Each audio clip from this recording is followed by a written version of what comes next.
नमस्कार, आप देख रहे हैं आरजे भारत न्यूज 7 और मैं हूं आपके साथ श्वेता। तो चलिए रुक करते हैं आज की प्रमुख और बड़ी खबर पर।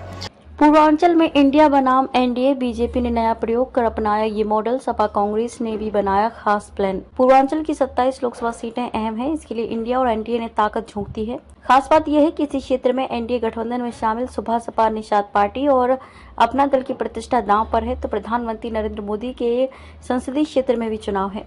दूसरी तरफ इंडिया गठबंधन में शामिल तृणमूल कांग्रेस को एक और कांग्रेस को 5 सीटें मिली हैं। इन सीटों को पर कांग्रेस और सपा ने फ्रंटल संगठनों के पदाधिकारियों को उतार दिया है। पूर्वांचल की 27 लोकसभा सीटों पर एक एक वोट का हिसाब रखा जा रहा है। पश्चिम, मध्य और बुंदेलखंड में चुनाव होने के बाद यहां के ज्यादातर नेताओं को इन्हीं 27 सीटों पर उतार दिया गया है। भाजपा ने वाराणसी में महिला सम्मेलन के जरिए नया प्रयोग किया है, तो आसपास की सीटों पर प्रचार का नया मॉडल अपनाया है। पार्टी की ओर से पूर्वांचल की सीटों पर जल जीवन मिशन, मकान और शौचालय हित अन्य योजनाओं का लाभ पाने वाले लाभार्थियों की ब्लॉकवार सूची निकाली गई है। इस सूची के जरिए मतदाताओं तक पहुंचकर उन्हें समझाने का प्रयास किया जा रहा है। हर विधानसभा को 3 से 4 हिस्से में बांटकर वरिष्ठ नेताओं की मौजूदगी में बैठकें की जा रही हैं। इतना ही नहीं, पार्टी ने नई रणनीति के तहत समूह बैठक तय की। इसमें डॉक्टर, इंजीनियर, कपड़ा कारोबारी, दवा व्यापारी की बैठकें तय की गई हैं। उदाहरण के लिए चिकित्सा एवं स्वास्थ्य क्षेत्र में कार्यरत नेताओं को इस क्षेत्र के लोगों से मिलने का लक्ष्य दिया है। इसके लिए बाकायदा विधानसभा क्षेत्रवार सूची सौंपी गई है। खास बात यह है कि पिछड़े वर्ग पर ज्यादा फोकस किया गया है। यही वजह है कि पिछड़े वर्ग की जहां जिस जाति की आबादी है, उस क्षेत्र में उसी बिरादरी के नेताओं को भेजा गया है। भाजपा पिछड़ा वर्ग काशी क्षेत्र के महामंत्री सुभाष कुशवाहा ने बताया कि वाराणसी और आसपास की सीटों पर इटावा, एटा और फर्रुखाबाद, मैनपुरी सहित सैफई के आसपास के यादव नेताओं को उतार दिया गया है। इसी तरह निषाद बहुल इलाके में इसी बिरादरी के नेताओं को जिम्मेदारी सौंपी गई है। सपा कांग्रेस ने सेक्टरवार उतारे नेता। पूर्वांचल की 27 सीटों पर इंडिया गठबंधन तू चल मैं आता हूं की तर्ज पर कार्य कर रही है। सपा और कांग्रेस इस इलाके को सियासी तौर पर उपजाऊ मानती है। यही वजह है कि भाजपा के वरिष्ठ नेताओं की जिन सीटों पर जनसभा हो रही है, उन पर निगाह रखी जा रही है। इसके लिए कांग्रेस ने अलग से टीम बनाई है।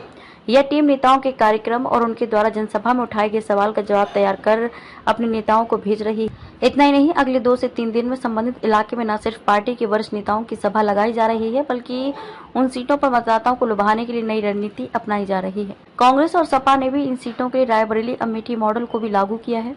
विधानसभा क्षेत्र को सेक्टर में बांटकर बूथों पर जिस बिरादरी का वोट बैंक है, उसी बिरादरी के नेता को लगाया गया है। दोनों पार्टियों ने यादव मुसलमान के अलावा अन्य जातियों के नेताओं को जिम्मेदारी देने पर जोर दिया है।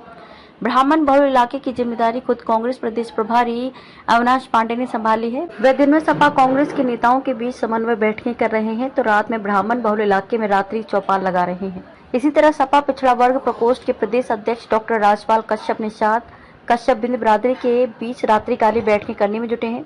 डॉक्टर कश्यप का दावा है कि सपा की ओर से निषाद बिरादरी के 5 प्रत्याशी उतारने का फायदा मिल रहा है। दल ही नहीं, सियासी घराने की प्रतिष्ठा दांव पर। 6वें चरण की 14 सीटें और 7वें चरण की 13 सीटों पर कई दिग्गज मैदान में हैं। इसमें सुल्तानपुर से मेनका गांधी, आजमगढ़ से धर्मेंद्र यादव, भदोही से तृणमूल कांग्रेस के ललितेश पति त्रिपाठी, इलाहाबाद से उज्जवल रमन सिंह, जौनपुर से महाराष्ट्र के पूर्व गृह मंत्री कृपाशंकर सिंह जैसे नामचीन चेहरे हैं।